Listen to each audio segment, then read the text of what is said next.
doing an unboxing of my wet vacuum.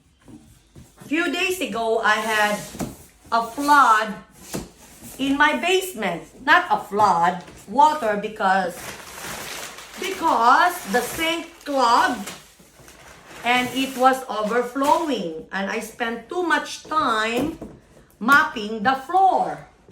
So, I bought this vacuum. It's a wet vacuum. It will save time in cleaning up the water in case I will have water in my basement. And hopefully, it will never happen again. But it is only for emergency that I have this wet vacuum. And I can also use this in vacuuming my cars.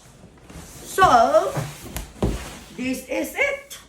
It's only a 4-gallon wet vacuum.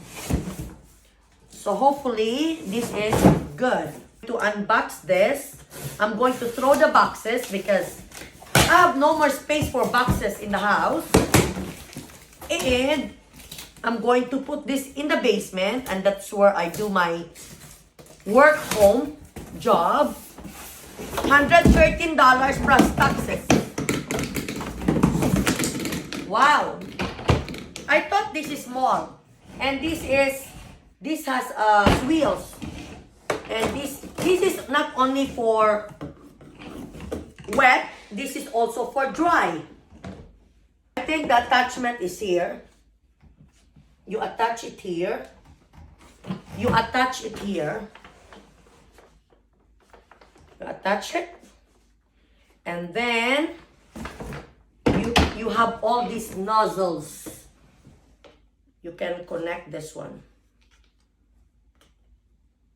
They have different stuff here. You just push this and push this. So now it's okay. And you connect this to the outlet, of course.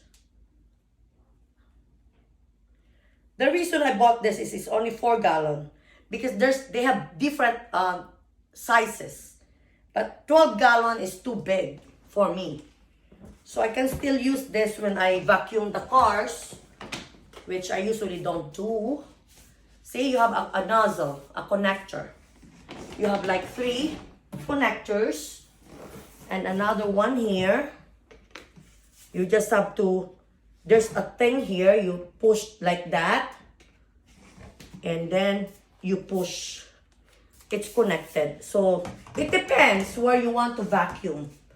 Okay, so this is nice, especially in the Philippines when there's cobwebs. So I'm going to find an outlet.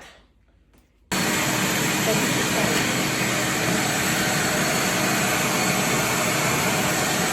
this can vacuum. So nice. Wow.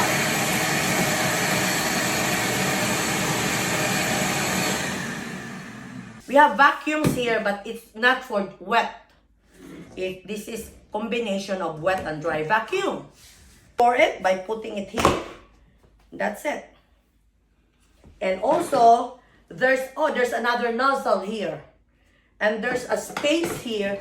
There's a space here where you can put all the nozzles.